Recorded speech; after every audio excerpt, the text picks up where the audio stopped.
Segundo, perfecto.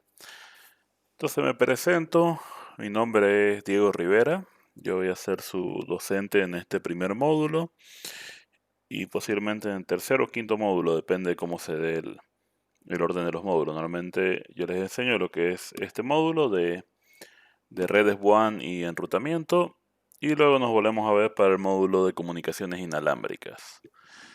Entonces, durante este módulo vamos a cubrir algunos aspectos que tal vez ustedes ya han conocido en lo que es redes 1 y redes 2, pero le vamos a dar un enfoque teórico y práctico para que podamos profundizar un poco más y reforzar lo que ustedes han ido aprendiendo y también agregar algunos temas adicionales.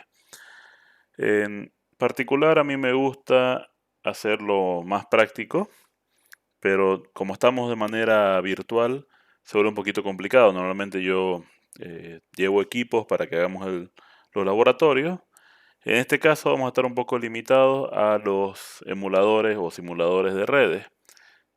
Al concluir la clase yo les voy a pasar unos videos, unos enlaces a unos videos para que ustedes puedan hacer la instalación de Packet Tracer de Cisco para que hagamos los laboratorios más básicos y lo que es también GNS3. Yo les he hecho unos videitos para que ustedes puedan hacer la instalación sin mucha dificultad. Igual les voy a pasar los archivos que van a necesitar. Ahora bien, muchos de los laboratorios lo vamos a tratar de trabajar dentro de lo posible en Packet Tracer, ya que va a ser más liviano para las computadoras de la mayoría, para que lo puedan trabajar incluso en portátiles que no tengan demasiados recursos. GNS3 es un poquito más exigente y obviamente si ustedes tienen algún emulador de red que les funcione bien, al que tengan acceso, también pueden utilizarlo. Pero de ejemplo, y mientras yo haga las demostraciones de los laboratorios, bueno, lo vamos a basar en GNS3 y en Packet Tracer dentro de lo posible. Eh, Inicialmente en Packet Tracer para que veamos lo que son las configuraciones dentro de Cisco, pero a mí me gusta mezclar marcas. Y yo siempre recomiendo que no, al iniciar la carrera, ustedes no tengan que especializarse en una marca de equipos en particular, sino que, bueno, amplíen un poquito más sus competencias. Por lo que vamos a mezclar un poco los laboratorios con otra marca, por ejemplo con MikroTik, para que de igual manera puedan ustedes ver que cuando hablamos de protocolos de red, el que entendamos los conceptos de redes iniciales, por ejemplo, que entendamos cómo es OSPF, nos va a permitir el poder implementarlo sin importar la marca de equipo que estemos utilizando. Con solo hacer tal vez una investigación rápida, si ya entendemos cómo funciona OSPF, yo puedo agarrar e implementarlo en diferentes marcas. Yo, si conozco los conceptos, si sé qué es lo que estoy buscando, podría implementarlo en diferentes marcas. Ahora, ¿de qué manera vamos a evaluar este módulo? Vamos a tener tres aspectos principales. Bueno, cuatro. Uno es la asistencia. De forma obligatoria se tienen 10 puntos para la asistencia. Vamos a tener otros 10 puntos que van a ir destinados a una actividad que vamos a hacer durante las clases. Esa actividad va a ser una práctica para su examen de defensa. No sé si saben, imagino que ya se han ido enterando, que al terminar estos 5 módulos ustedes van a tener una defensa oral frente a un tribunal. Ese tribunal va a estar compuesto en algunos casos, por los docentes que damos estos módulos y por sus docentes de pregrado. Normalmente es el ingeniero González, el ingeniero Leonardo, el ingeniero Caballero, el ingeniero Rosales, por ejemplo. Y durante esas defensas, ustedes van a tener que escoger al azar 3 temas. Un tema por área. Lo separan telecomunicaciones, que es la parte inalámbrica, fibra óptica, seguridad y, y redes, esta parte que vamos a ver nosotros, más WLAN. Entonces ustedes escogen un tema de cada área y hacen su defensa. Su defensa se trata de que ustedes se ponen a hablar por 10 minutos de cada uno de los temas. Al terminar sus 10 minutos, van a tener una serie de preguntas por parte del jurado. Ahora, En la carrera, una de otras cualidades principales parece que no es la defensa oral. Muchos no están acostumbrados a hablar y se ponen un poquito más nerviosos todavía dependiendo de frente a quién tienen que defender. Algunos le tienen un poco de miedo a sus docentes de pregrado, entonces, ¿qué es lo que tenemos que hacer? Reforzar esa parte. Y la única forma de reforzarlo es practicando. Entonces, ¿qué es lo que yo hago en estos módulos? Algo que me ha gustado hacer en estos módulos de forma virtual. Cada clase yo voy a asignar ciertos temas. Por ejemplo, el día de hoy termina la clase. En realidad vamos a arrancar a partir del jueves. Pero digamos que el día de hoy termina la clase y yo les voy a decir, mañana van a defender los temas de enrutamiento estático y VLAN. Entonces, al día siguiente, al azar escogemos a 2 estudiantes de los que estén presentes. Bueno, en realidad es la lista completa. Si no están presentes, se pierden los puntos. Y esos 2 estudiantes les va a tocar de hacernos una explicación de al menos 5 minutos respecto al tema. Todo lo que se puedan acordar. ¿Por qué? Porque necesito que suelten la lengua. Necesito que practiquen, necesito que hablen. Para que a la hora de defenderse puedan hacerlo bien. Tengan en cuenta que si bien tienen que aprobar estos 5 módulos, esa es la parte fácil. La defensa oral no importa, ustedes se sacan 100 en estos 5 módulos. En la defensa oral tienen que pasarla sí o sí, tienen que aprobarla. Y lo peor que pueden hacer es quedarse callados. Y eso le ha pasado a otros estudiantes. Yo llevo dando estos módulos desde que se retomaron, creo que ya van a ser unos 3 años. Entonces me ha tocado ver a varios estudiantes defender, hacerlo muy bien y hacerlo muy mal. Y lo principal ha sido no tanto el tema técnico de conocimiento, una de las fallas principales es no poder hablar en público y tienen que practicar. Entonces, por eso cada clase vamos a tener esa práctica oral. Va a ser al azar. Como ahorita son menos ustedes, son 9, va a tener que ser más de una vez la práctica. Y en base a su participación en esa práctica van a ganar otros 10 puntos. Entonces tenemos 10 de asistencia, 10 para la práctica oral. Yo les voy a dar al terminar el módulo, un laboratorio práctico. Un caso de estudio que ustedes tienen que documentar. Si ustedes quieren hacerlo en laboratorio con Packet Tracer, bienvenido, para comprobar. Pero a nadie le voy a pedir que lo simule a la fuerza. Lo que se va a pedir es documentación y todo estructurado, cómo se deberían configurar esos dispositivos. Vamos a enfocarlo a Cisco para que sea más simple que puedan simularlo, si es que desean hacerlo. Esa evaluación práctica tiene un valor de 30 puntos. Ese va a ser un proyecto que les voy a dar en la última semana. Y nuevamente terminado el módulo, se dan unos 3 días más para que puedan finalizarlo. Pero de preferencia hay que evitar que se solape con su siguiente módulo para que puedan atender bien a sus siguientes clases. Y los 50 puntos sobrantes van a ir para la evaluación final. La evaluación final es individual, igual el tema práctico es individual. ¿Qué es lo que va a ser la evaluación final? Vamos a asignar un día y ese día cada uno por uno, va a tener una evaluación oral conmigo.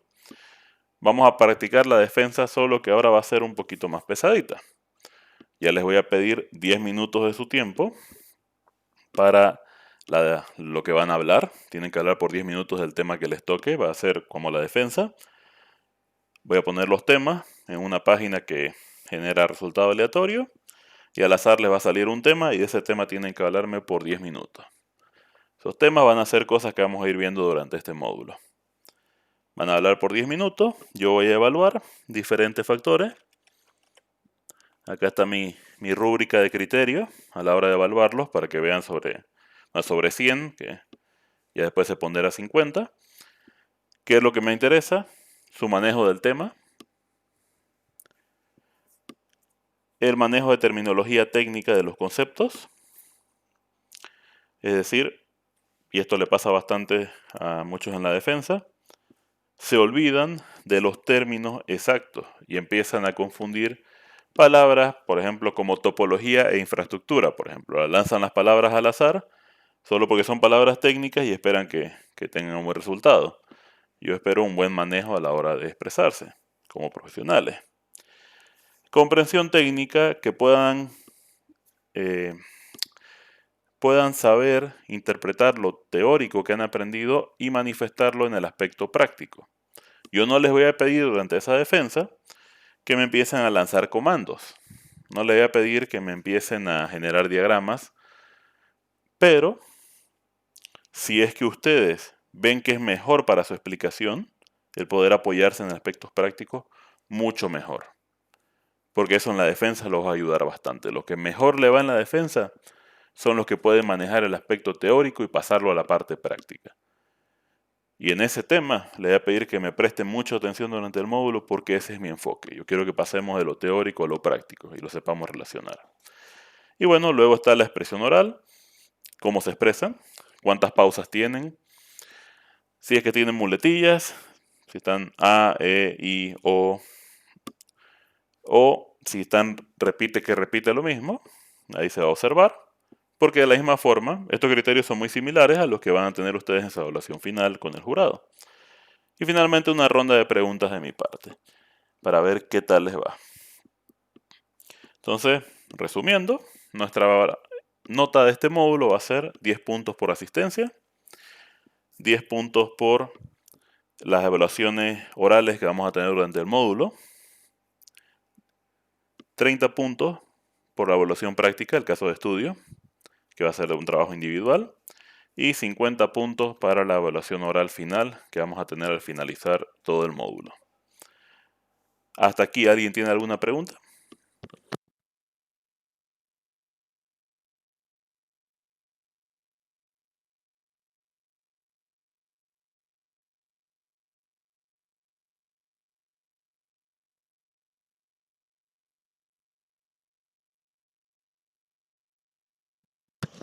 Muy bien, no escucho ninguna pregunta.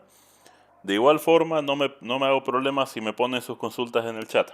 Durante estamos en las clases, prefiero que se puedan desmutear y preguntarme, pero si les da cosa interrumpirme y olvidarse de la pregunta, o les da vergüenza hablar en público, mejor que no, pero les acepto que me pongan las preguntas en el chat. Yo no necesito que enciendan la cámara ni nada, no me hago mucho problema. Lo que sí les puedo decir es que esto es para ustedes. O sea, yo estoy aquí para ayudarlos. Entonces, depende de ustedes qué tanto quieran aprovechar este módulo. Yo siempre voy a tener la mejor intención con ustedes, así que no se preocupen. Pero, de igual manera, les recomiendo aprovechar lo que yo les pueda hablar. No soy el tipo más conocedor del área, pero sé que lo que les puedo enseñar en este módulo les va a poder ayudar durante su evaluación final y dentro de su carrera en lo posible. Entonces, aprovechenlo. Aprovechen, atiendan, participen en los laboratorios o siguiéndome desde sus computadoras. Todo esto que se da en la clase se graba y yo terminando la clase o en la mañana siguiente lo subo a YouTube, que me parece la forma más facilita de compartirlo. Y lo pueden ver cuando ustedes deseen.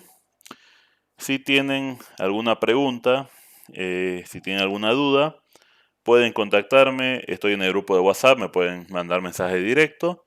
Perdón si a veces tardo un poco en responder. Trabajo todo el día, entonces a veces se me hace un poquito complicado, pero tarde o temprano les voy a responder en lo posible. Ahora, ¿qué vamos a ver en este módulo? Bueno, estos son los temas asignados que tenemos. Vamos a iniciar hablando sobre métodos de enrutamiento. Obviamente esto es en general. Y obviamente cada uno de estos temas vamos a profundizarlo dentro de lo que veamos importante. Métodos de enrutamiento, simulación de redes de enrutamiento, protocolos de enrutamiento dinámico, como IGRP o SPF, RIP. En OSPF vamos a meternos un poquito más. Redistribución de rutas, VLAN, ahí nos vamos a meter a la parte de capa 2 y aquí no lo he colocado, pero de igual manera nos vamos a meter en Spanning Tree. Vamos a tener nuestra propia parte de lo que es capa 2, incluido lo que es diseño de redes, tecnologías WAN, NATEO, BGP. BGP va a ser un tema un poquito opcional porque ya no está entrando tanto en la defensa. Entonces, si estamos oyendo a buen ritmo, vamos a poder verlo el tema. Y MPLS.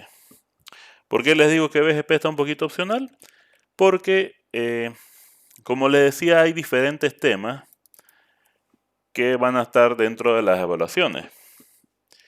Y aquí, como referencia, los temas de este módulo que van a aparecer durante la defensa. Entonces, a modo de que esto se parezca más o sea, que el contenido del curso se acerque más a lo que ustedes van a ser evaluados, es que vamos a avanzar estos temas, que ya se incluye todos los conceptos necesarios para que ustedes puedan manejar bien estos 5 temas. Estos son los temas de este módulo que ustedes van a ver en la defensa final. Tal vez ya se los han pasado sus compañeros del anterior semestre, si no, bueno, ahí, de este módulo ahí están. Ahora, ¿por qué vamos a hablar de tantas cosas? ¿Por qué no voy a meter solo estos 5 temas y se acabó? Porque cada uno de estos 5 temas involucra otros aspectos. No me podés venir a hablar de diseño de redes LAN si no entendés enrutamiento y si no entendés manejo de VLAN, porque si no, no tiene sentido. Tengan en cuenta lo siguiente, estos 5 temas, si ustedes quieren pueden hablarlos si solo conocen de ese tema. Pueden ustedes investigar, hacerse su documento, algo que yo recomiendo, por si acaso para la defensa, algo que les puedo recomendar desde ahorita. Conforme vayamos avanzando estos módulos, de estos 5 temas, créense 5 documentos Word. Y cada cosa que vayamos aprendiendo, que ustedes vean importante cada uno de estos temas, colóquenlo ahí. ¿Para qué? Para que cuando llegue el momento de estudiar para la defensa, lo que ustedes van a hacer es tomar esos 5 documentos que crearon y va a ser como todo lo que ustedes esperan hablar durante la defensa. Leerlo hasta que lo dominen, hasta que lo memoricen y puedan explicarlo frente a la gente. Ahora, van a notar que cuando ustedes vayan armando esos documentos, cuando ustedes se vayan preparando, que de estos temas no me podés hablar directamente sin conocer otras cosas. Por ejemplo, no me podés hablar de redes VLANs si no entendés la parte de conmutación. De igual manera en Spanning Tree. No se puede entender bien para qué se utiliza Spanning Tree si no has comprendido VLAN y si no has comprendido conmutación de paquetes. NATEO no tiene mucho sentido si no entendés cómo funciona la capa 3. DHCP es una mezcla de conmutación con capa 3, necesitamos comprenderlo. MPLS es un conjunto de todo prácticamente. Tenés que entender conmutación, enrutamiento, dinámico y estático, qué está por debajo de eso, qué protocolos de enrutamiento dinámico tenemos. Todos los temas que vamos a ir tocando son para que ustedes acumulen el conocimiento necesario para poder defenderse en estos 5 temas. El único que yo lo dejo un poco de lado es BGP. Pero dentro de lo posible, procuro que podamos involucrarlo en este módulo. Ahora, me gusta ir directo a la clase. Para eso vamos a arrancar hoy día con un tema que, bueno, tal vez va a ser un poquito aburrido para algunos, pero es necesario repasar. Lo que es capa de red. Desde ahí vamos a arrancar.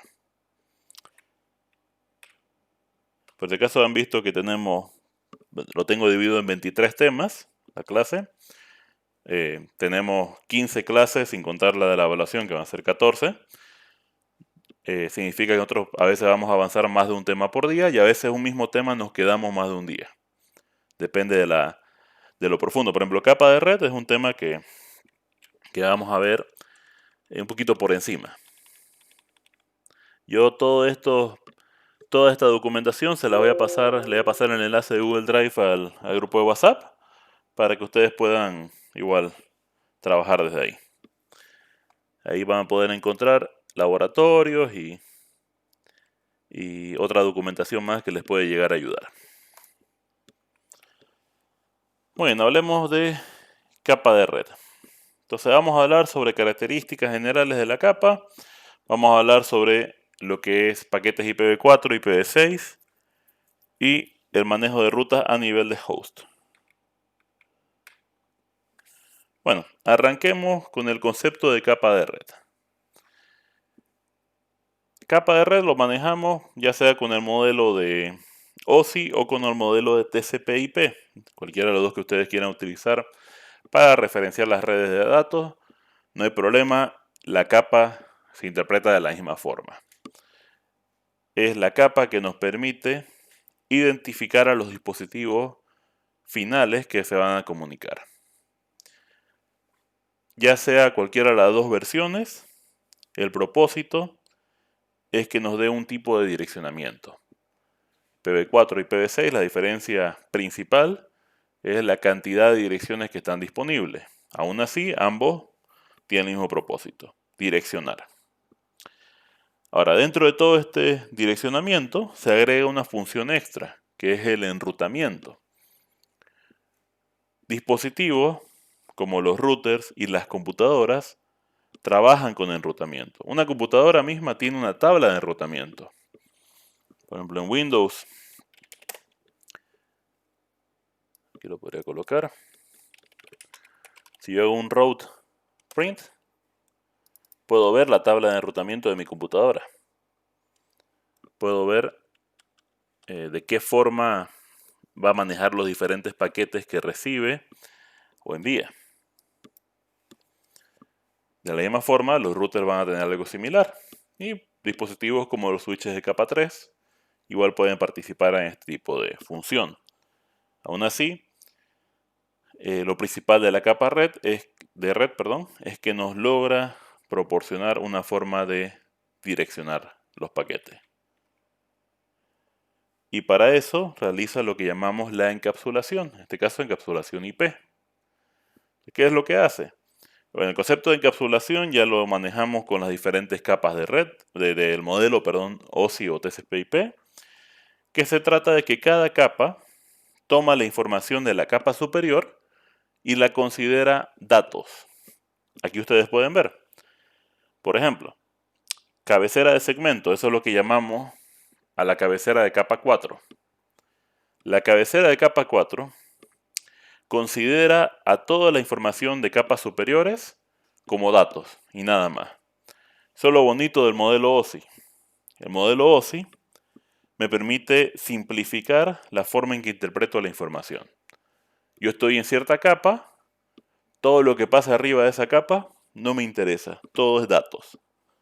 Yo tengo mi forma de encapsular esos datos y lo voy a hacer, pero no me importa lo que está arriba. Entonces, lo mismo hace IP, solo que IP, en lugar de hacer una cabecera de segmento, utiliza lo que llamamos la cabecera IP. Todo lo que está arriba de la cabecera IP, datos. No lo tocamos, no lo modificamos en ninguna manera. Ya sea que implementemos otras tecnologías como VPNs o algún tipo de modificación de datos, eso vamos a ver, o bueno, van a ver también otros módulos que siguen sin tocar la información de las capas superiores. Crea nueva información, hace ciertos cambios, pero el concepto sigue siendo el mismo. La cabecera IP puede ser modificada, pero la cabecera IP no toca los datos que están arriba. Ahora aquí, hay un valor importante o una nota importante. Direccionamiento IP no cambia de origen a destino. Y eso es algo que va a ser válido siempre.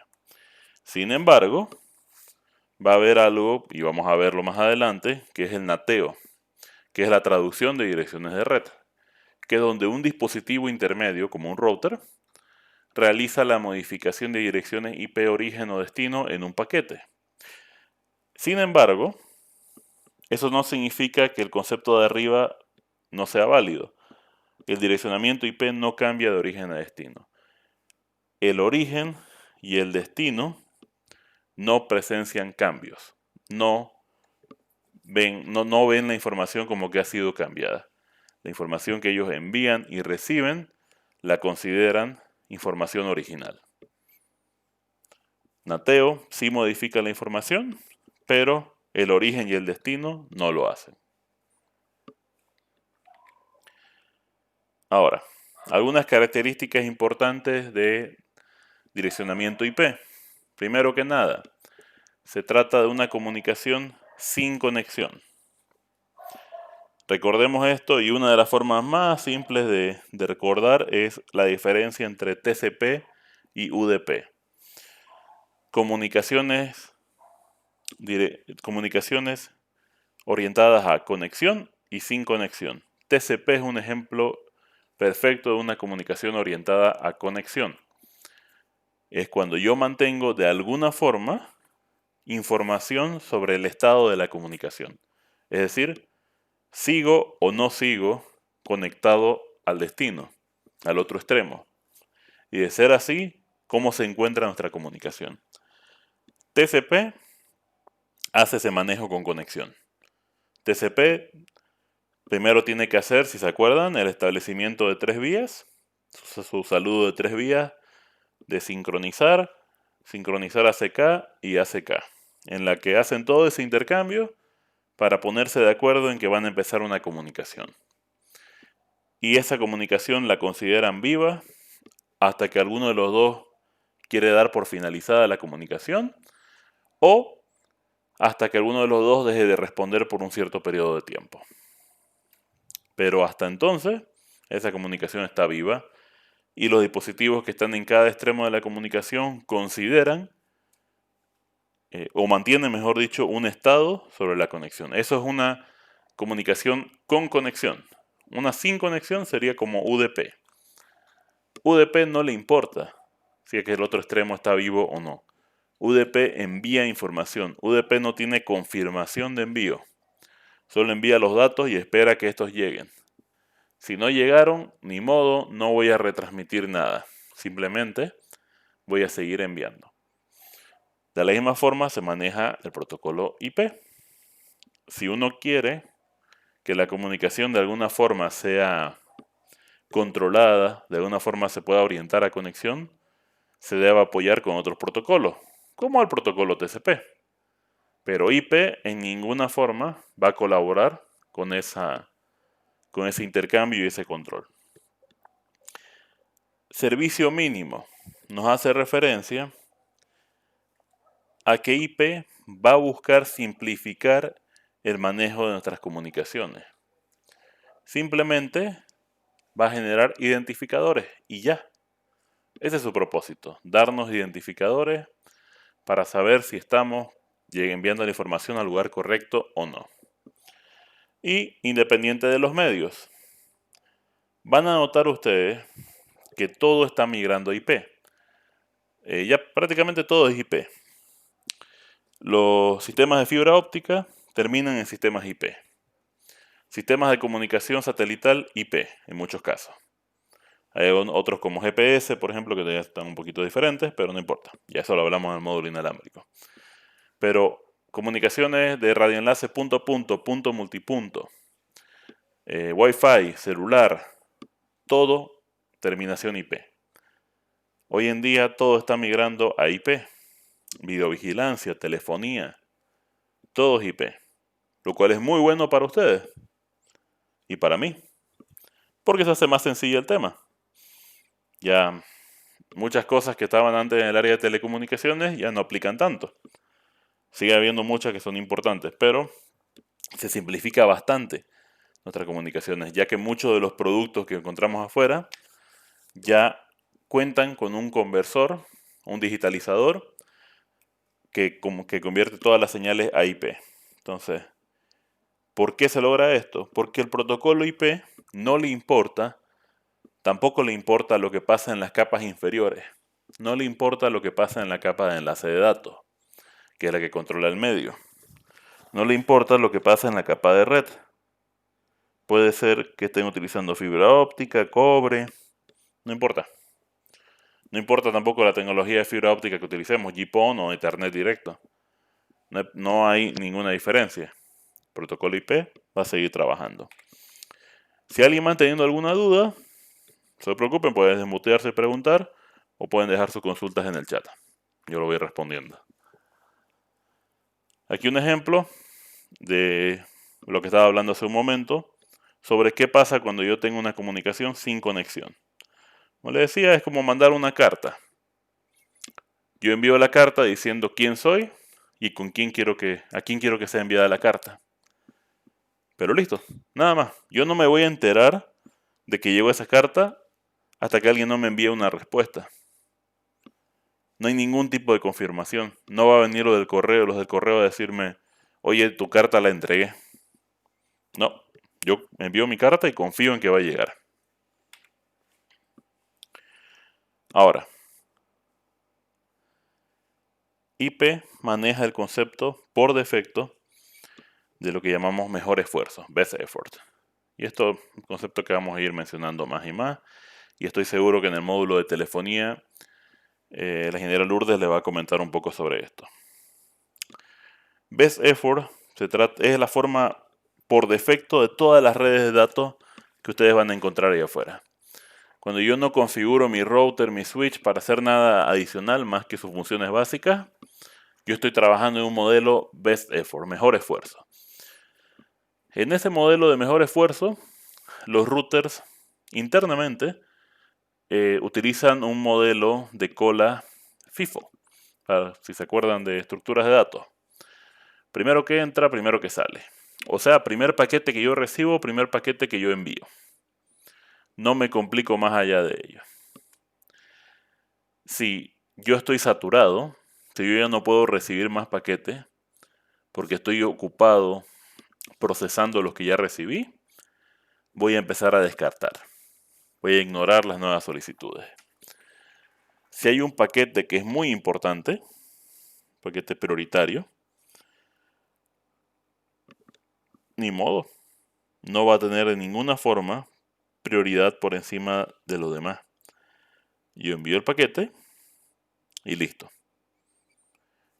Llegó de primero, va a salir. Si no, no hay problema. Va a tener que esperar. Y esa va a ser la estructura normal de IP hasta que no hagamos alguna configuración de calidad de servicio. IP tiene cierta parte en la cabecera que le permite hacer ese tipo de manejo, pero no de forma por defecto. Es algo que ustedes tienen que agregar. Ahora, el protocolo IP, como les decía, muy bonito porque no le importan los medios de comunicación. Podemos estar utilizando cobre, cable serial, fibra óptica, Wi-Fi. Podemos utilizar diferentes medios. Y a IP no le va a importar. Va a trabajar sin ningún problema. Sin embargo, como dice en la diapositiva, IP es un protocolo que no es confiable. Y ahí están todas las razones por las que no va a ser confiable. No puede corregir paquetes corruptos o que no llegaron. O sea, no reenvía, no retransmite por errores. Y no va a realinear nada que llegue en secuencia equivocada. Si se quiere ese tipo de funciones, se necesita que alguien más las haga.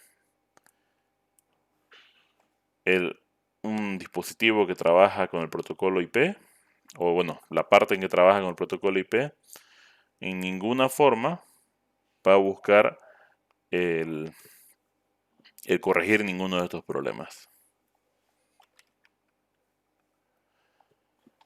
Ahora, en la capa de red es uno de los puntos donde establecemos algo que se llama el MTU, la unidad máxima de transferencia, unidad de transmisión máxima. Este es un valor que nos permite determinar cuántos bytes como máximo van a ser enviados en cada paquete. Ya que las capas superiores a la capa de red pueden dividir tráfico, pueden encapsularlo y dividir paquetes, el MTU de la capa de red nos permite hacer una norma en nuestra red. Normalmente este valor va a ser de 1500. Va a ser 1500 bytes de datos por encima de la capa de red. Sin embargo, si uno desea, hay algo que se llama, por ejemplo, los jumbo frames, que son comunicaciones en las que yo envío paquetes más grandes, cuando yo sé que ambos dispositivos en los dos extremos pueden manejar esa cantidad de información. Aún así, yo lo modifico o no lo modifico, va a ser la capa, a partir de la capa de red que yo voy a empezar a establecer esos valores.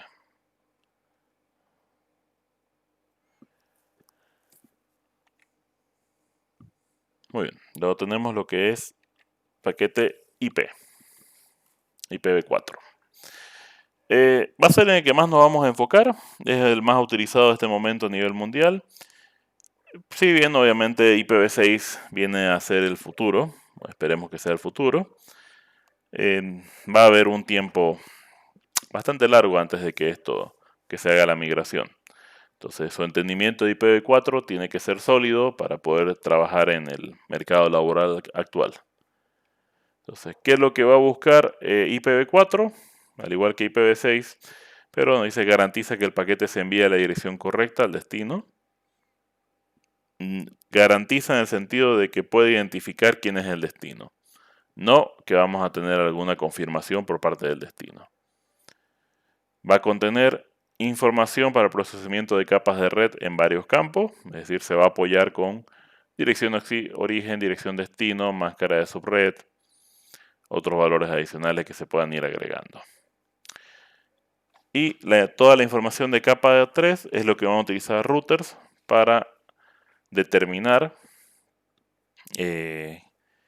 cuál es el mejor camino al destino.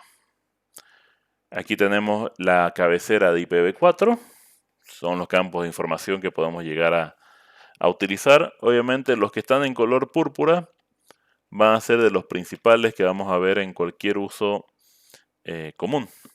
La versión, 4 en este caso, y dirección origen, dirección destino. Van a ser los campos que nos van a poder ayudar a determinar cuál es el mejor camino. Sin embargo, vamos a tener otros que nos van a apoyar. Por ejemplo, estos que están de color mostaza me pueden ayudar en lo que es calidad de servicio. De igual manera, el TTL me va a poder ayudar a evitar bucles dentro de mi red. Entonces, obviamente, cada campo en la cabecera va a tener su utilidad. Aquí una descripción de esos campos.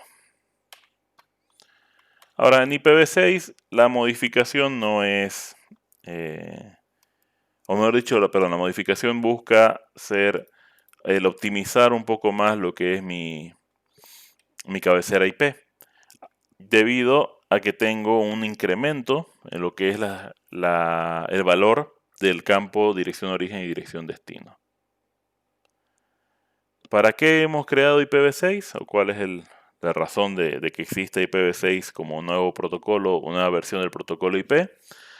Es debido al agotamiento de direcciones IPv4, principalmente en el enfoque público. Ya no quedan casi direcciones IPv4 públicas que se puedan asignar a usuarios o a clientes o a proveedores de servicio incluso. Bueno, aquí aprovecho para comentarles un poco, por ejemplo, qué es lo que pasa bastante. Yo, por ejemplo, trabajo harto con lo que se llaman ILECs. ILECs son proveedores de servicio en Estados Unidos que están destinados a trabajar con lo que ellos consideran poblaciones pequeñas. Pueblos que tienen poblaciones de 20.000, 50.000 personas, así, que eso es lo que ellos consideran pequeño. Entonces, en estos pueblos, los proveedores de servicios grandes como AT&T, Verizon, esos proveedores grandes de Estados Unidos, no pueden entrar directamente. ¿Para qué? Para evitar monopolios y para fomentar lo que es el desarrollo local. Generar trabajo a nivel local, generar empresas a nivel local que puedan ayudar a crecer a sus propios pueblos, sus propias ciudades. Incluso son financiados por el Estado ahí. Bueno, estos señores obviamente necesitan direcciones IP públicas y las solicitan de esa forma. Ahora, ellos tienen que demostrar un uso de esas direcciones públicas. ellos no pueden pedir 1000 direcciones IPv4, quedárselas y no utilizarlas. Cada año se les pide un reporte de cuántas de esas direcciones IPv4 están utilizando. Si en 3 años seguidos no han utilizado un promedio de 80% de esas direcciones públicas, en el cuarto año se les reduce la cantidad de direcciones públicas, se les quita ese exceso que no están utilizando. ¿Para qué? Para que pueda ser reasignado a alguien más. Entonces, por ejemplo, en Estados Unidos hay direcciones IPv4 todavía están pudiendo reasignar. Principalmente están orientados a estos proveedores más pequeños que les mencionaba, pero están ahí. En Latinoamérica es un poquito más complicado porque no nos están regularizando, bueno, no están verificando bien y hay bastante mercado negro de direcciones IPv4. Entonces, ¿qué es lo que pasa? Hay muchas direcciones que están registradas al nombre de una persona, pero esa persona o empresa, las revende o las alquila a alguien más. Entonces, eso causa un problema porque en realidad debería estar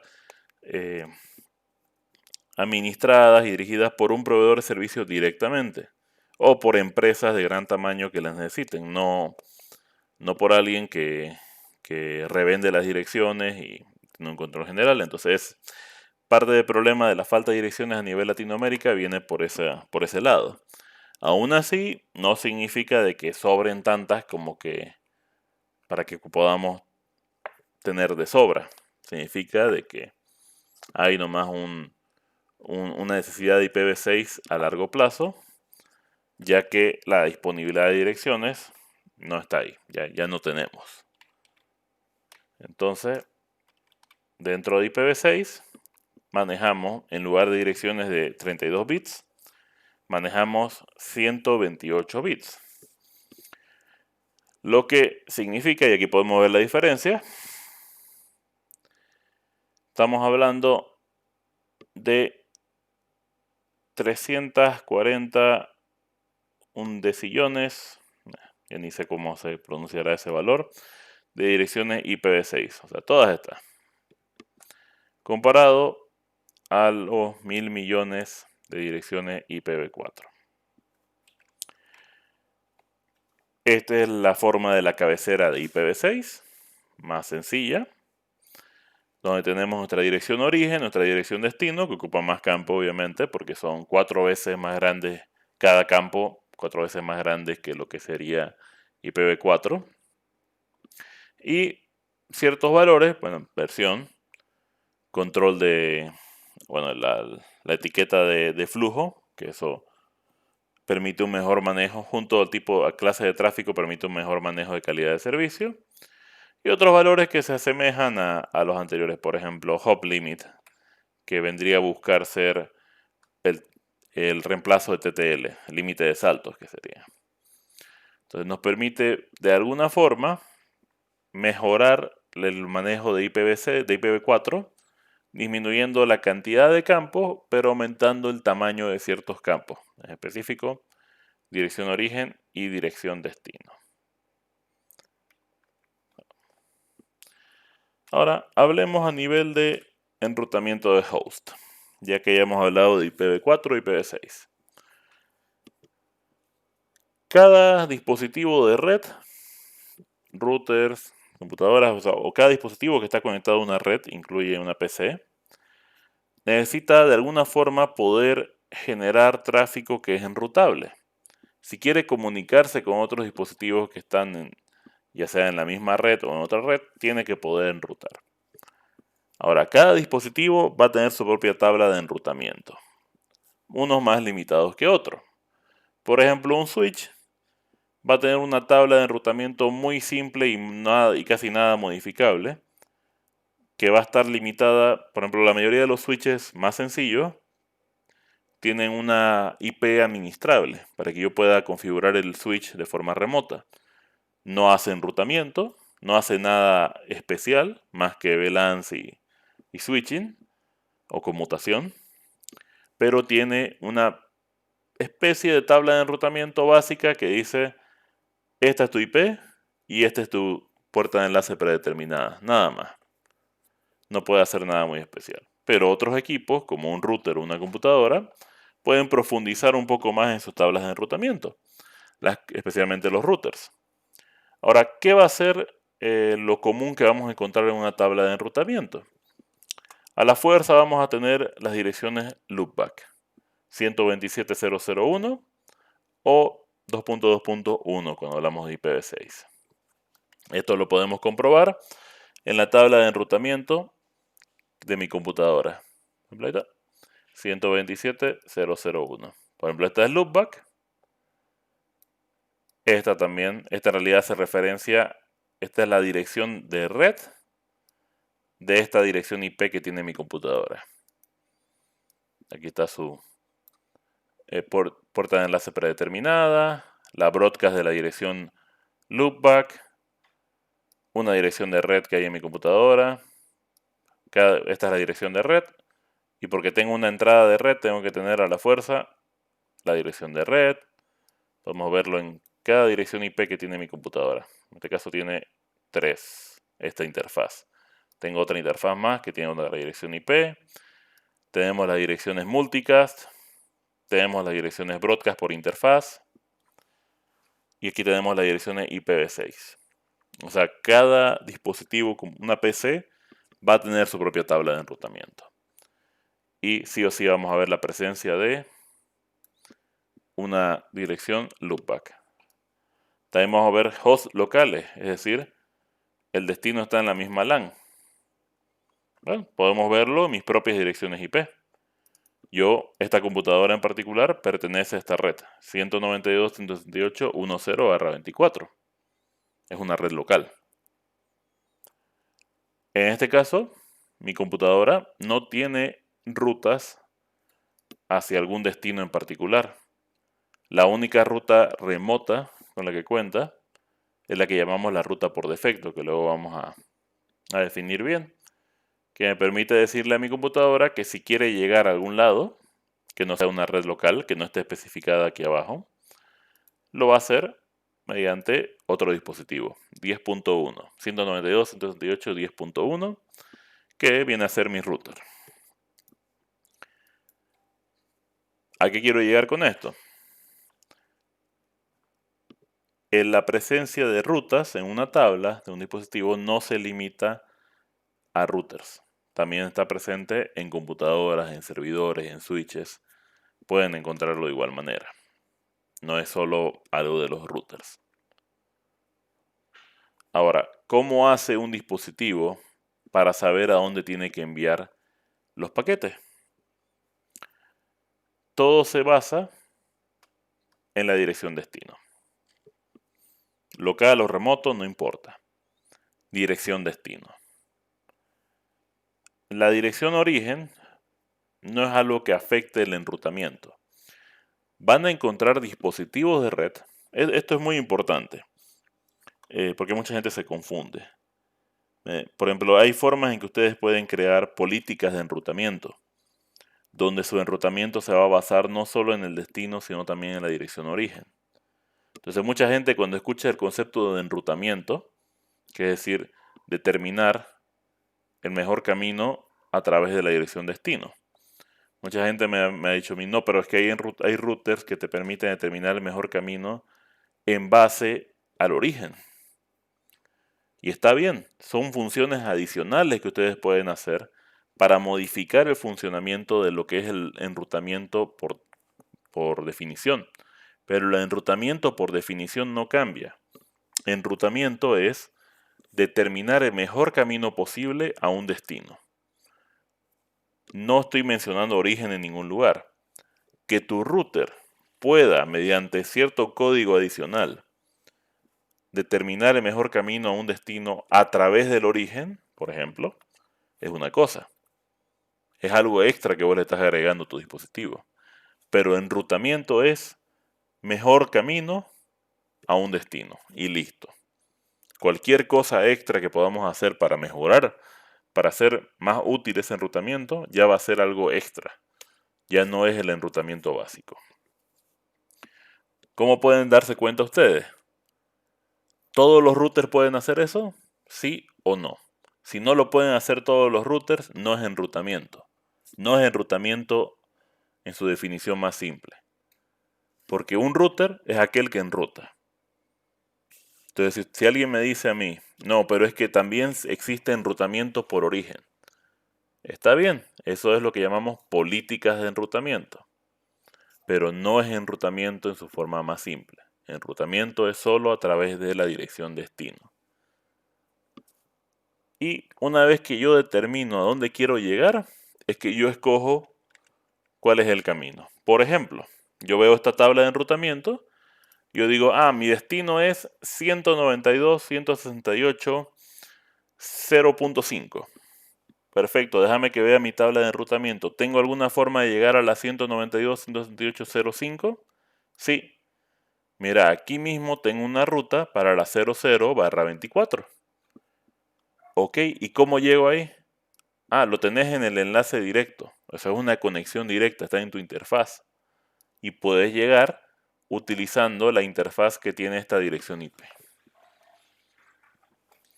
Otra forma, quiero llegar a Google, quiero llegar al 8.8.8.8. A ver, no tengo esa dirección aquí. Lo que sí tengo es una ruta por defecto. Y la ruta por defecto vale como la ruta de último recurso. Si yo no tengo ninguna ruta específica para un destino, la puedo utilizar a ella. Entonces, ¿qué digo acá? Ok, quiero llegar al 8.8.8.8. Podés ir por acá, es una ruta por defecto. Perfecto. ¿Y cómo llego? Utiliza esa dirección como el siguiente salto. Perfecto. ¿Cómo llego? A través de tu interfaz. Enrutamiento es determinar mejor camino al destino.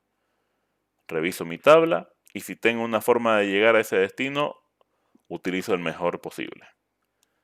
No tengo ninguna forma de llegar a ese destino porque no configuré una forma de llegar. Ni modo, se descarta el paquete. Los routers no pueden hacer magia tampoco. Ahora, puerta de enlace predeterminada. Puede ser un router, un firewall, un switch de capa 3 como dice ahí, o conmutador de capa 3. Puede ser muchas cosas, un servidor puede ser también una puerta de enlace predeterminada. Pero ¿de qué se trata? Se trata de un dispositivo al cual yo le puedo enviar mis solicitudes hacia redes diferentes. Yo pertenezco a la red 192.168.10/24 y quiero comunicarme con la 20/24. Tengo dos opciones. O mi dispositivo tiene una ruta específica para cada destino, o puedo ponerle una ruta que vale por todas. Una ruta que va a ser utilizada cuando no es una comunicación local o cuando no tengo una ruta específica para el destino. Idealmente, esa ruta por defecto la utilizamos como ruta hacia Internet. Es mi forma de decir, por aquí llegas a Internet. Eso se ve en computadora. Por ejemplo, una computadora vos no te vas a poner a configurar rutas estáticas. Tampoco le vas a configurar OSPF, RIB o XRP. Normalmente una computadora va a tener una conexión hacia la red y un destino, una forma de salir a Internet. Y ese va a ser su puerta de enlace predeterminada o gateway predeterminado. Por otro lado, vamos a tener routers. Los routers sí pueden y normalmente deben tener rutas específicas para cada red. ¿Por qué? Porque un router normalmente va a contar con más de una interfaz. O sea, va a tener más de un camino posible hacia otras redes. Entonces, en ese caso, una ruta predeterminada ayuda a un dispositivo router, pero normalmente lo utilizamos para último recurso. Normalmente son equipos un poquito más complejos. Y normalmente el router va a ser aquel que sea la ruta predeterminada. Por ejemplo, aquí tenemos una computadora que pertenece a la red 192.168.10/24 y él tiene el IP 10.10. Él solo tiene una conexión a Internet. Solo tiene una forma de llegar a Internet. a través de su cable que está conectado al switch. Entonces, ¿qué es lo que hacemos? Le configuramos una ruta predeterminada. Y esa ruta predeterminada va a ser mi router 1 con la IP 10.1. Entonces, cada vez que esta PC1 quiera comunicarse con alguien que no esté en la red local, le va a pasar la tarea a su puerta de enlace predeterminada, es decir, al router. Aquí el ejemplo, ya yo les he mostrado mi propia tabla de enrutamiento en mi computadora, pero ahí pueden verlo. Bueno, otro comando también que se puede utilizar, netstat-r. Les voy a mostrar lo mismo, tabla de enrutamiento. Ahora, pasémonos a la parte de enrutamiento como tal. Nosotros no nos enfocamos tanto en enrutamiento en dispositivos, computadoras. Normalmente le ponemos una puerta de enlace predeterminada y listo. No nos complicamos mucho. Donde sí nos ponemos a trabajar viene a ser en los routers. Entonces, un router va a contar con diferentes recursos que le ayudan a determinar cuál es el mejor camino posible. Entonces, ¿qué es lo que va a hacer un router que trata de enrutar un paquete? Primero que nada, tiene que recibir un paquete. Los routers pueden tener paquetes que estén destinados a ellos mismos. Es decir, cuando yo quiero hacer telnet a un router, va a ser un paquete que no necesito que el router envíe a otro lugar. Es un paquete en el que yo me dirijo al router. Pero eso van a ser casos excepcionales. Normalmente, lo que va a pasar es que el router va a recibir tráfico que tiene que pasar a través de él.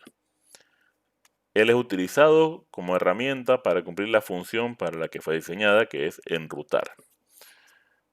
Ahí tenemos el ejemplo donde en la parte 1 el router recibe un paquete y fíjense, lo envió a la computadora 10.10 y quiere hablar con el 10.1.1.10. En ningún lugar figura la dirección origen, no nos interesa la dirección origen. El router recibe ese paquete y pasa a lo que es el punto 2.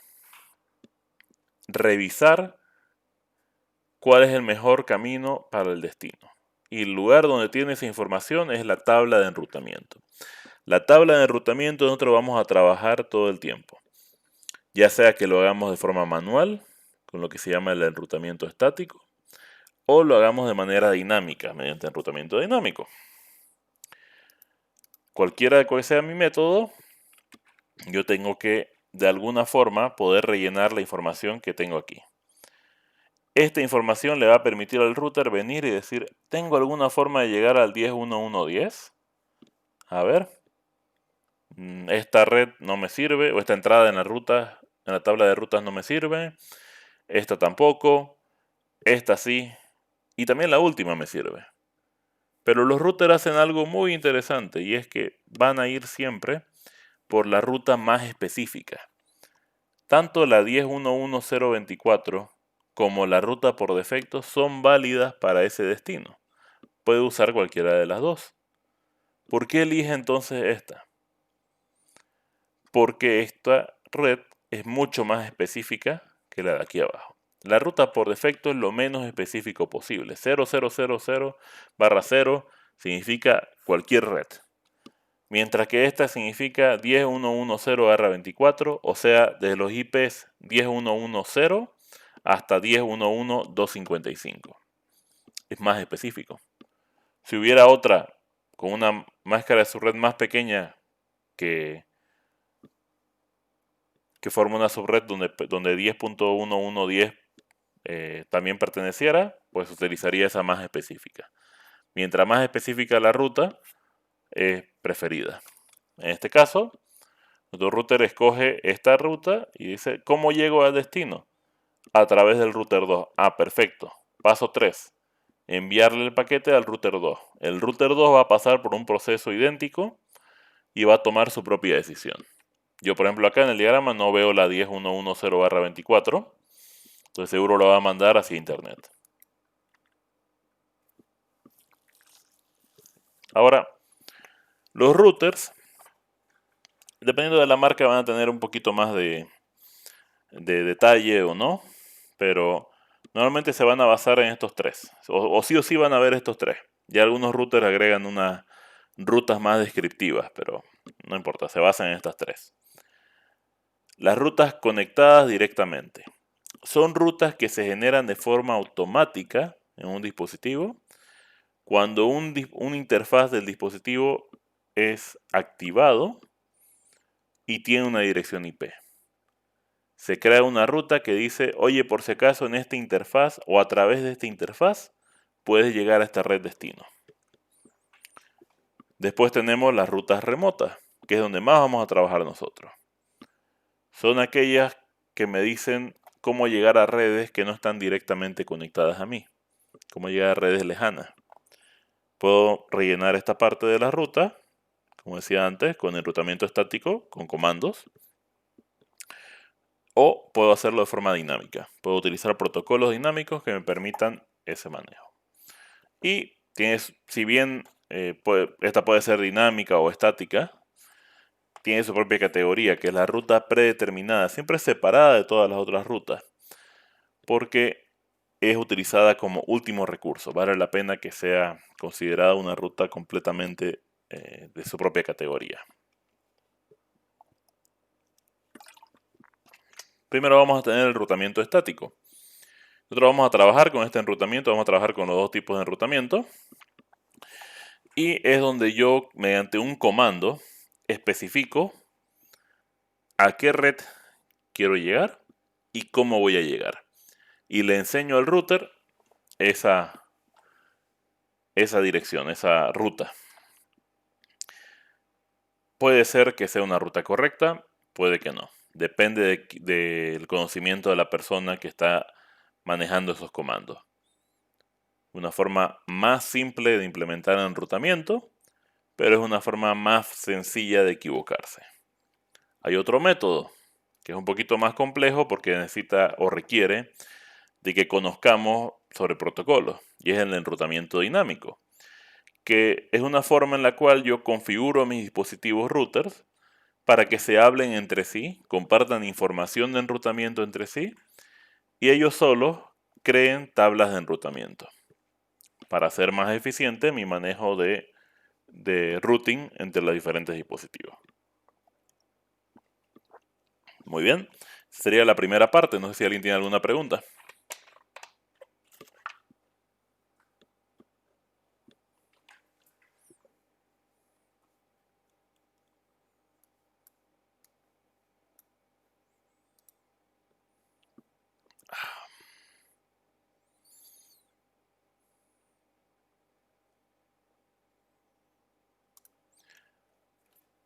Ok, no veo preguntas o bueno, no escucho a nadie hacer preguntas de momento. Entonces vamos a tomarnos un descanso. Tampoco los quiero fatigar tanto. Tomar un descanso de 10 minutos y continuamos con la clase.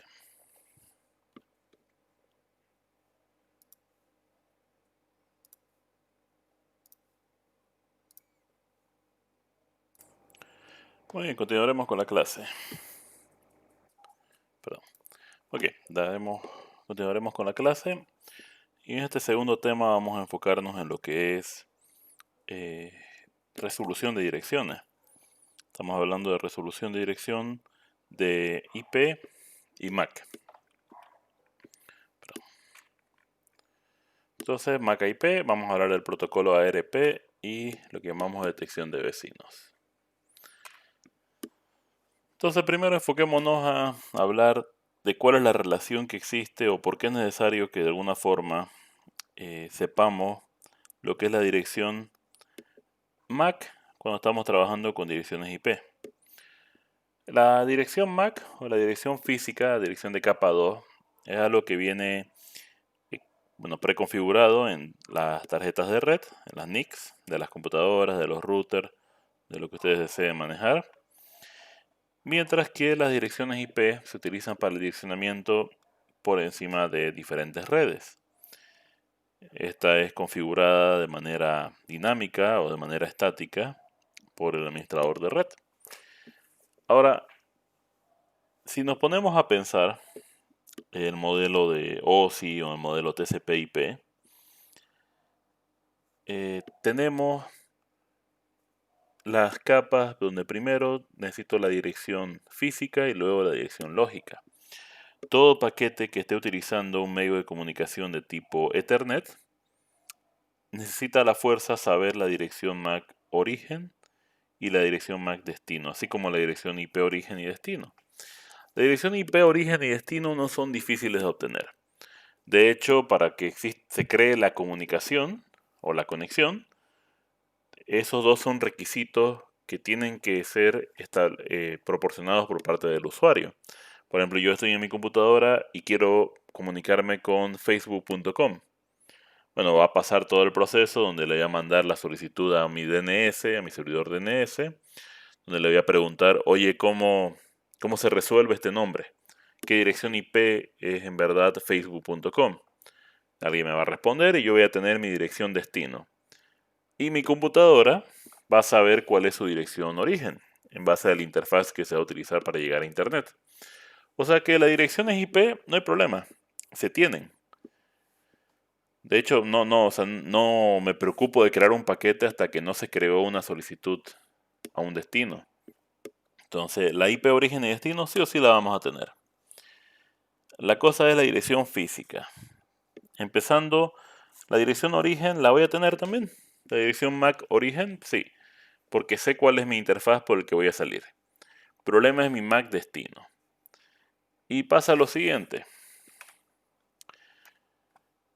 Cuando yo envío un paquete de un extremo o de una red a otra, las direcciones MAC pueden ir cambiando. La dirección MAC origen y destino van cambiando. ¿Por qué? Porque las direcciones Ethernet solo son válidas dentro del mismo dominio de broadcast. Más allá de un dominio de broadcast cambian. E incluso yo no puedo saber si en un cierto medio de comunicación yo ya no voy a utilizar las direcciones MAC. Muchos medios de comunicación utilizan MAC origen y MAC destino. Wi-Fi, Ethernet con cobre, con fibra, pero otros como por ejemplo, las conexiones por cable serial, las conexiones satelitales, esas no utilizan el protocolo Ethernet. Entonces, por eso mismo yo puedo utilizar las direcciones origen y destino MAC solo dentro del dominio de broadcast, porque normalmente dentro del mismo dominio de broadcast se tiene el mismo tipo de medio de comunicación. Cuando cambiamos de dominio de broadcast no solo cambiamos de subred, también podemos cambiar de tipo de medio de comunicación. Aquí no se ve porque todos son puro dominio Ethernet, pero podría llegar a pasar. Entonces, a modo de evitar problemas, no buscamos extender el uso de las direcciones MAC más allá del mismo dominio de broadcast. Entonces esto va a ser un cambio constante. Yo constantemente voy a tener que aprender cuál es mi dirección MAC origen y destino. Como decía yo hace un momento, dirección MAC origen no es ningún problema. Es algo que se va a determinar automáticamente. Mi problema son mi dirección MAC destino. ¿Cómo la puedo determinar? Bueno, nos sentamos a pensar qué datos yo sí tengo. Bueno, tengo IP origen, tengo IP destino y tengo MAC origen. Lamentablemente la MAC origen no va a hacer nada para mí. No va a darme ninguna ayuda. El tema viene a estar con la dirección IP destino. La IP destino, de alguna forma, me va a ayudar a determinar cuál es la MAC destino. ¿Cómo hago eso? A través del protocolo ARP. Protocolo ARP es el Address Resolution Protocol o protocolo de resolución de direcciones. ¿Qué es lo que hace ARP? Me permite preguntar a otros dispositivos que están en el mismo dominio de broadcast y decirle, oigan, necesito, por ejemplo, aquí está el ejemplo, necesito comunicarme con 1.7, pero solo sé su dirección IP. No conozco la dirección MAC de ese dispositivo, de esa IP. Entonces, yo soy 1.5, sé que quiero hablar con 1.7, pero no puedo comunicarme con el 1.7 hasta que yo no sepa su dirección MAC. Entonces, recurrimos al único método disponible para hacer comunicación con todo el mundo: los paquetes de broadcast. Entonces, ¿qué es lo que yo hago? Yo grito en mi red, lanzo un grito y digo: oigan, ¿quién tiene esta dirección IP? ¿Quién es el 1.7?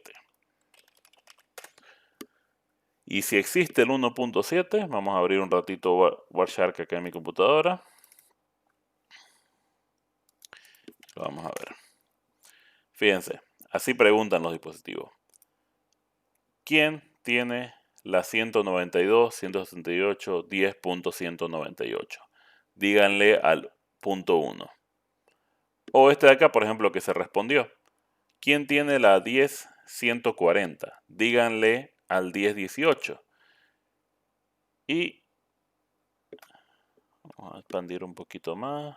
Pero en este caso es porque estaba renovando. Vamos a hacer uno mejor, a ver.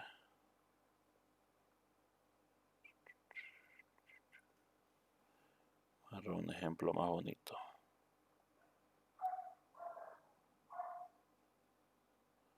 Bueno, vamos a agarrar cualquiera de estos. Fíjense. La pregunta, cuando no se sabe, porque todos estos que ven que tienen un destino específico es porque ya se sabía. La pregunta se hace como broadcast, con dirección destino FFFF. Dirección de broadcast capa 2. ¿Por qué dirección de broadcast capa 2? Porque yo no tengo idea quién tiene la dirección IP. Yo no puedo preguntar si no sé la dirección IP, o si no sé la dirección MAC, perdón. Entonces lo que hago es preguntar a nivel de broadcast de capa 2. Pego el grito diciendo: ¿quién es dueño de esta dirección IP? Dígame. Y el dueño me va a responder. Por ejemplo, aquí le están respondiendo. Y fíjense que de paso responde de forma unidireccional, unicast, perdón, al destino específico. Dice la 192.168.10.97 la tiene esta dirección MAC. O sea, es específico con la respuesta. Entonces yo, como dispositivo, quiero saber cómo llegar a un destino. Bueno, lanzo un mensaje de broadcast, que todos me escuchen en mi red, y pregunto: ¿quién es dueño de esa dirección? Y el dueño me va a responder con un mensaje directo, un mensaje direccionado solo para mí. Es decir, yo soy esa red, yo sé cómo comunicarme. Y lo siguiente que va a hacer mi dispositivo es anotarlo. Toma nota de esa comunicación. Esa nota que toma la guarda en lo que llamamos la tabla ARP. Todo dispositivo de red va a tener una tabla ARP. A ver, me están pidiendo si puedo agregar a alguien que se... Ok, ahí está. Ya estoy admitiéndolo a la clase. Gracias por avisarme. Entonces, yo como dispositivo de red voy a contar con una tabla. Tabla ARP. Esta tablita, como pueden ver, ¿qué es lo que va a tener? Direcciones IP con su dirección MAC. Es decir, yo anoto cada respuesta que me dieron, cada mensajito que yo envié y que se me respondió.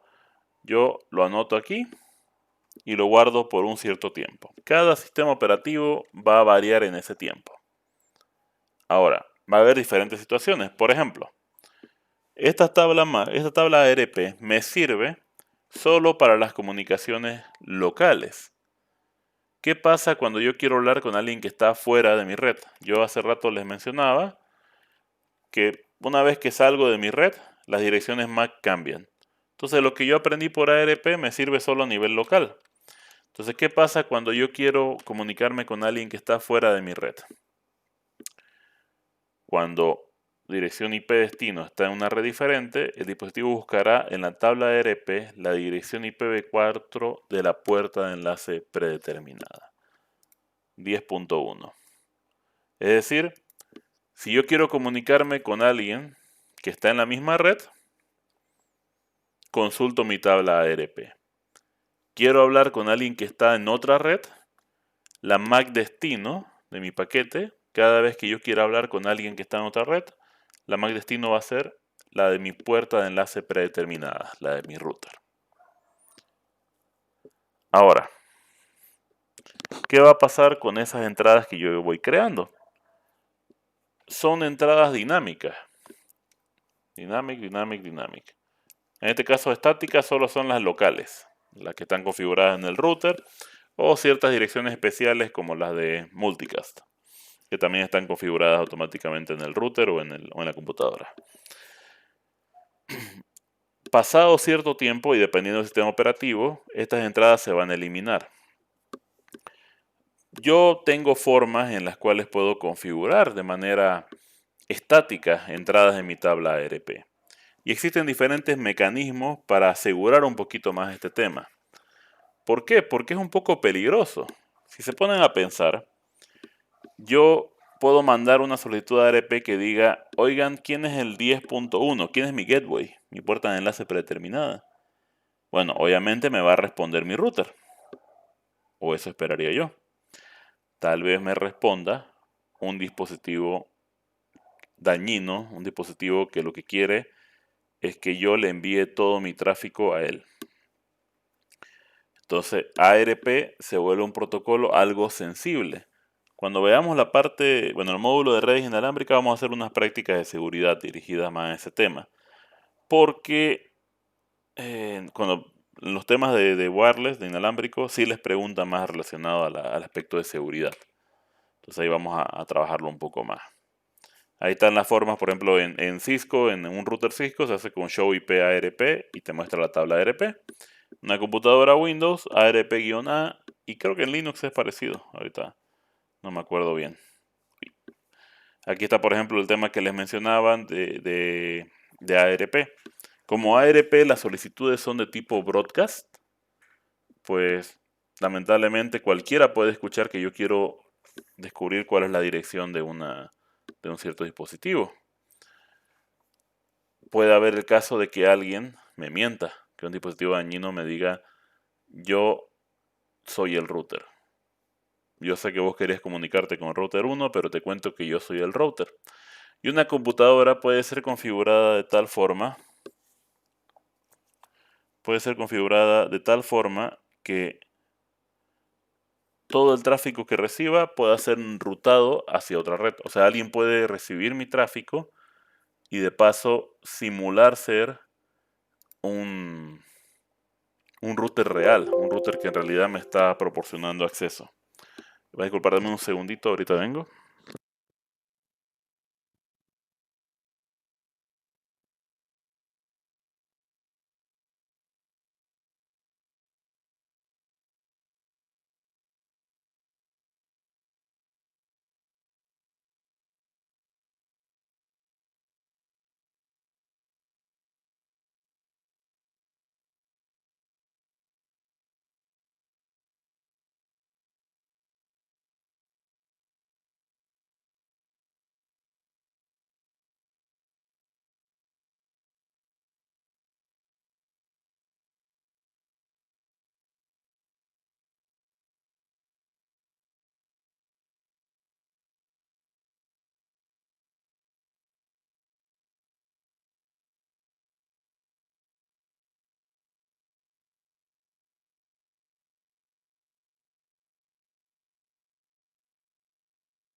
Ok, van a disculpar. Entonces estamos hablando de los aspectos de seguridad. ARP por defecto es bastante vulnerable. Hay mecanismos, vamos a mencionarlos más adelante, con los cuales yo puedo proteger mi red de estos ataques de ARP. Por ejemplo, mediante la identificación de ciertos dispositivos. Yo puedo configurar un switch para que el switch sepa en qué puerto está conectado el gateway, por ejemplo, que va a ser uno de los más comunes que la gente va a intentar robarle la identidad. Entonces yo lo configuro mi switch, donde yo le digo, por si acaso en este puerto está conectado el gateway, o está conectado a un dispositivo y esta es su dirección MAC. Si vos escuchás en alguno de tus puertos que no sea este, a alguien diciendo que él es el dueño de esta dirección IP, bloquealo, porque le están tratando de robar la identidad a este dispositivo. Hay ese tipo de mecanismos, incluso dinámicos, o sea que solitos actúan, solitos van aprendiendo direcciones y se van dando cuenta. Que ellos van creando historial, por ejemplo, y dicen, bueno, esta IP, la 10.1, lleva 5 meses, bueno, sí, lleva una semana conectada a este puerto. Y de repente se le acaba de ocurrir a otro puerto que él es ahora el 10.1, a pesar de que el 10.1 que siempre ha estado conectado sigue todavía conectado. Entonces hay algo raro. Ese otro dispositivo que dice de ser el 10.1 seguramente debe ser un impostor tratando de tomar la identidad. Vamos a bloquearlo. Hay ese tipo de mecanismo de seguridad que permite evitar este tipo de ataques a ARP. Pero aún así tiene su vulnerabilidad. Bueno, dentro de lo que es las comunicaciones manejadas por IPv6, hay un temita importante que IPv6 se diferencia bastante con relación a IPv4, y es que requiere lo que se llama un descubrimiento de vecinos, especialmente dirigido a lo que es el manejo de routers. Entonces, ¿qué es lo que va a pasar con IPv6? IPv6 no utiliza ARP, ya no hace falta ARP. Lo que ahora se tiene es descubrimiento de vecinos. Y aquí podemos ver un ejemplo. Un dispositivo IPv6 manda lo que es un paquete NS, un Neighbor Solicitation, o una solicitud de vecino. En esa solicitud lo que viene es un mensaje que dice, que es igual tipo broadcast, oigan, quien sea dueño de esta IPv6, mándeme su dirección MAC. Y la respuesta va a ser, sobre IPv6 también, un mensaje NA, propaganda de vecino, Neighbor Advertisement, donde dice, oye, IP 2001, yo soy la IP que vos estabas preguntando, y por si acaso, esta es mi dirección MAC. Es decir, que IPv6 hace como una evolución del protocolo IP para que ya no necesitemos a ARP. Ya todo lo maneja únicamente el protocolo. Es un intento de poder mejorar la comunicación que tenemos para el descubrimiento y resolución de direcciones de MAC IP. Muy bien, esa sería la parte de ARP. No sé si alguien tiene alguna consulta.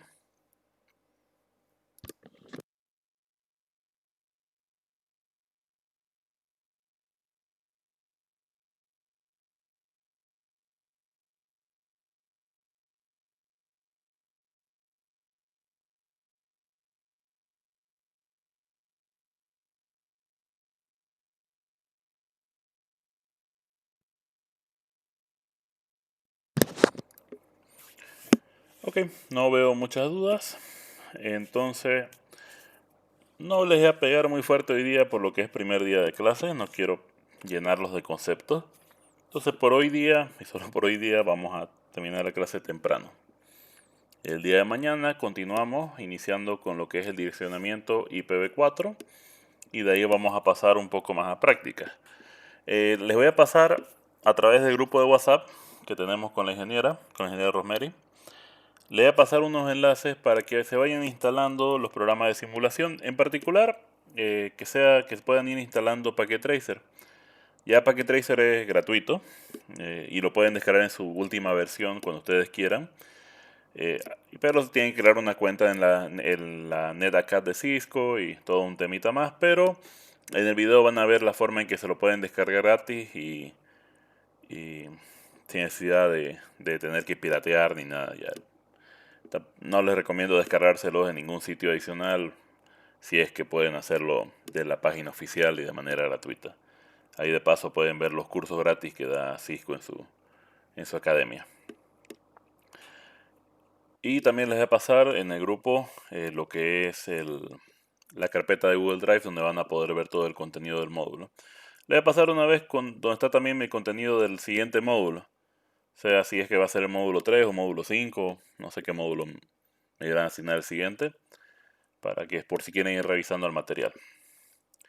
Muy bien, si no hay ninguna consulta, quedaríamos aquí por el día de hoy y continuamos mañana a las 7.